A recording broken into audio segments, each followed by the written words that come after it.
Our book for today is Chrysanthemum.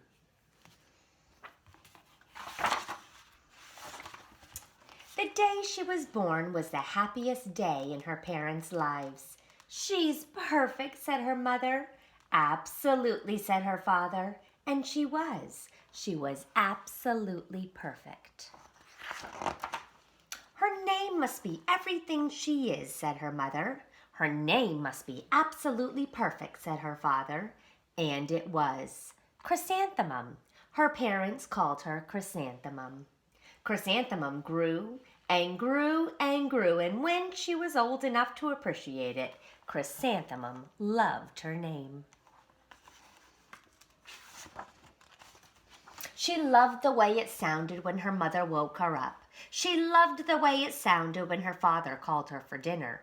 And she loved the way it sounded when she whispered it to herself in the bathroom mirror. Chrysanthemum, chrysanthemum, chrysanthemum. Chrysanthemum loved the way her name looked when it was written with ink on an envelope. She loved the way it looked when it was written with icing on her birthday cake. And she loved the way it looked when she wrote it herself with her fat orange crayon. Chrysanthemum, chrysanthemum, chrysanthemum. Chrysanthemum thought her name was absolutely perfect. And then she started school. On the first day, Chrysanthemum wore her sunniest dress and her brightest smile. She ran all the way. "Hooray!" said Chrysanthemum. "School!" But when Mrs. Chod took roll call, everyone giggled upon hearing Chrysanthemum's name. "It's so long," said Joe. "It scarcely fits your name tag," said Rita, pointing. "I'm named after my grandmother," said Victoria. "You're named after a flower." Chrysanthemum wilted. She did not think her name was absolutely perfect. She thought it was absolutely dreadful.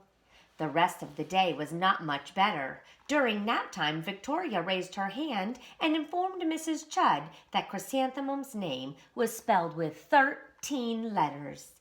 "That's exactly half as many letters as there are in the entire alphabet," Victoria explained. "Thank you for sharing that with us, Victoria," said Mrs. Chud. "Now put your head down." "If I had a name like yours, I'd change it," Victoria said, as the students lined up to go home. "I wish I could," thought Chrysanthemum miserably. "Welcome home," said her mother. "Welcome home," said her father. "School is no place for me," said Chrysanthemum. "My name is too long. It scarcely fits on my name tag, and I'm named after a flower." "Oh, pish," said her mother. "Your name is beautiful and precious and priceless and fascinating and winsome," said her father. "It's everything you are," said her mother. "Absolutely perfect," said her father. Chrysanthemum felt much better after her favorite dinner, macaroni and cheese with ketchup, and an evening filled with hugs and kisses and parcheesi. That night, Chrysanthemum dreamed that her name was Jane. It was an extremely pleasant dream. The next morning, Chrysanthemum wore her most comfortable jumper. She walked to school as slowly as she could. She dragged her feet in the dirt. "Chrysanthemum, chrysanthemum, chrysanthemum," she wrote. "She even looks like a flower," said Victoria, as Chrysanthemum entered the playground. "Let's pick her," said Rita, pointing. "Let's smell her," said Joe. Chrysanthemum wilted. She did not think her name was absolutely perfect. She thought it was absolutely dreadful. The rest of the day was not much better. During nap time, Victoria raised her hand and said, "A chrysanthemum is a flower. It lives in a garden with worms and other dirty things." "Thank you for sharing that with us, Victoria," said Mrs. Chud. "Now put your head down." "I cannot believe your name," Victoria said, as the students lined up to go home. "Neither can I," thought Chrysanthemum miserably. "Welcome home," said her father. "Welcome home," said her mother. School is no place for me, said Chrysanthemum. They said I even look like a flower. They pretended to pick me and smell me. Oh, pish, said her mother. They're just jealous. And envious and begrudging and discontented and jaundiced, said her father. Who wouldn't be jealous of a name like yours, said her mother. After all, it's absolutely perfect, said her father. Chrysanthemum felt a trifle better after her favorite dessert, chocolate cake with buttercream frosting, and another evening filled with hugs and kisses and parcheesi. That night, Chrysanthemum dreamed that she really was a chrysanthemum. She sprouted leaves and petals. Victoria picked her and plucked the leaves and petals one by one until there was nothing left but a scrawny stem. It was the worst nightmare of Chrysanthemum's life. Chrysanthemum wore her special outfit with 7 pockets the next morning. She loaded the pockets with her most prized possessions and her good luck charms. Chrysanthemum took the longest route possible to school. She stopped and stared at each and every flower. Chrysanthemum, chrysanthemum, chrysanthemum, the flowers seemed to say.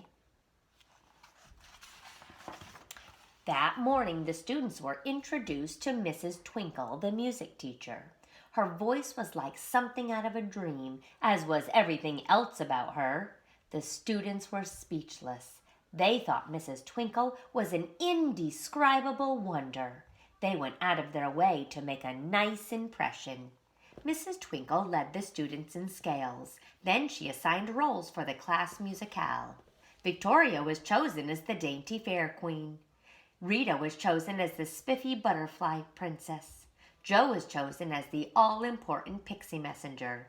And Chrysanthemum was chosen as a daisy.